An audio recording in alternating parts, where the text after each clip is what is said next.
પૂજ્ય બાપુના શ્રી ચરણોમાં સાષ્ટાંગ દંડવત પ્રણામ. આપ સૌને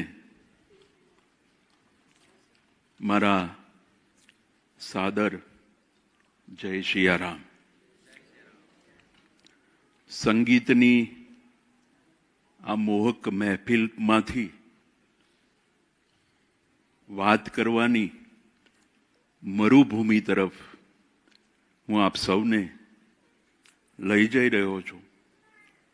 પરંતુ મરુભૂમિ એ અનંત છે.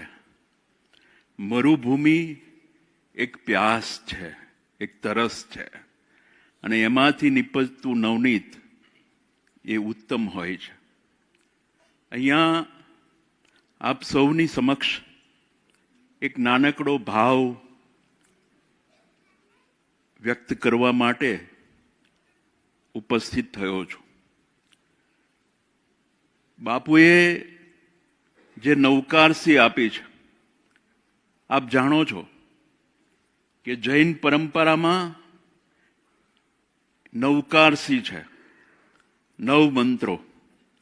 જીવનના આ મંત્રો એક એવી યાત્રા છે કે જ્યાં સાધક એ ફ્લાવરમાંથી સાધક તરફ ગતિ કરી રહ્યો છે. અને એમાંનો એક મંત્ર બાપુએ આપ્યો, મૌન. અહીંયા મારે કહેવું જોઈએ કે શબ્દોની કિંમત ના હોય, શબ્દોની કિંમત ના હોય અને મૌન સાધવું જરૂરી છે.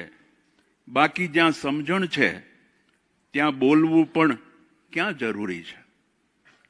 મૌનના આપણે ત્યાં મારો જે ભાવ છે એ ભાવમાં હું સમજુ છું એ મુજબ ત્રણેક પ્રકારો છે. સૌથી પહેલો પ્રકાર આવે છે એ શારીરિક મૌન છે. એટલે શરીરથી આપણે મૌન ધારણ કરીએ.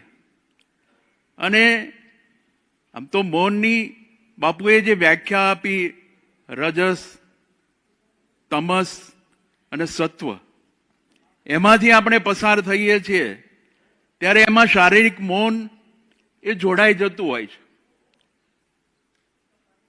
મૌન, મેં કહ્યું એમ, અહીંયા આપણે સૌ બાપુના ફ્લાવર્સ તરીકે ઉપસ્થિત છીએ.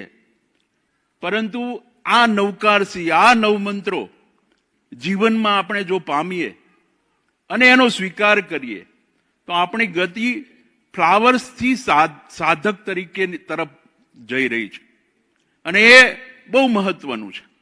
તો અહીંયા એવા કેટલાય લોકો સાધનાની અંદર જોડાયેલા છે, વ્યાસપીઠની સાધનામાં જોડાયેલા છે.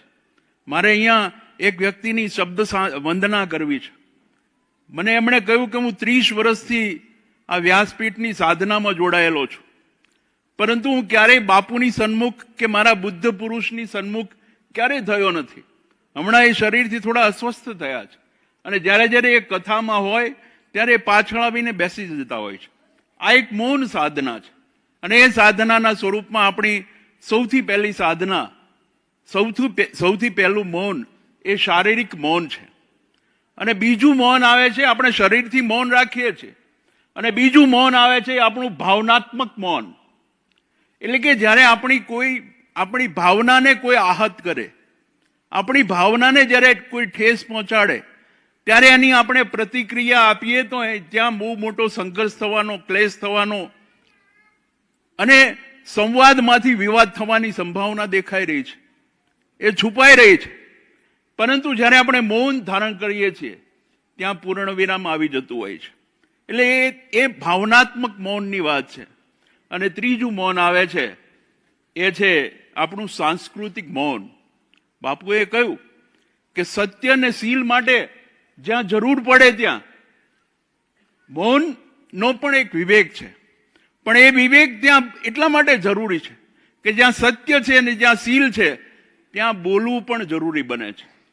ત્યાં મૌન રાખવું એ પણ મુનાસિબ નથી, એ વિવેકપૂર્ણ નથી. એટલે અહીંયા ત્રીજું મૌન એ આપણા સામાજિક અને સાંસ્કૃતિક પરંપરાઓ છે આપણી, અને એ પરંપરાઓની અંદર આપણો સમાજ છે. એમાં જ્યારે જરૂર પડે ત્યારે પણ આપણે એક મૌનને ધારણ કરવું જોઈએ. એટલે આ મૌનના ઘણા બધા પ્રકારો છે. મનોવૈજ્ઞાનિક સિગમન્ડ ફ્રોઈડ કહે છે કે આપણે જો મૌનને ધારણ કરી શકીએ તો મોટા ભાગની સમસ્યાઓ એ આપણે ઉકેલી શકીએ છીએ. એટલું જ નહીં, પણ આપણી જે શક્તિ છે, આપણી તાકાત છે, આપણી આંતરચેતના છે, આપણી આંતરિક શક્તિઓ છે, એને આપણે સંચિત કરી શકીએ, એને આપણે સંગ્રહિત કરી શકીએ. અને મને કહેતા આનંદ થાય છે, અથવા હું એનો ઉલ્લેખ કરું કે ઉત્તર ધ્રુવમાં એવા કેટલાક પ્રાણીઓ છે કે જે પોતાની શક્તિઓને જ્યારે જ્યારે જરૂર પડે ત્યારે સંગ્રહિત કરીને જ્યારે જરૂર પડે ત્યારે એનો ઉપયોગ કરતા હોય છે. એટલે અહીંયા મૌન એ એવા પ્રકારનું એક સંગ્રહિત તાકાત મેળવવા માટેનું બહુ મહત્વનું સાધન છે. અહીંયા પૂજ્ય બાપુએ આ ઉત્તમ પ્રકારનું આપણને એક યાત્રાની અંદર લઈ ગયા છે. હું એમને પુનઃ વંદન કરું છું. અને છેલ્લે અહીંયા કબીરની એક નાનકડી વાત છે. કબીરા ગત અટપટી, કબીરા ગત અટપટી, એટલે કબીરની ગત છે એ સમજાય નહીં એવી છે. કબીરા ગત અટપટી, ચટપટ લખી ન જાય, એ જલ્દી લખાય એવી નથી. જબ મન કી ખટપટ મીટે, તબ અધર ભયા ઠહરાય. સૌને પુનઃ વંદન. જય સિયારામ.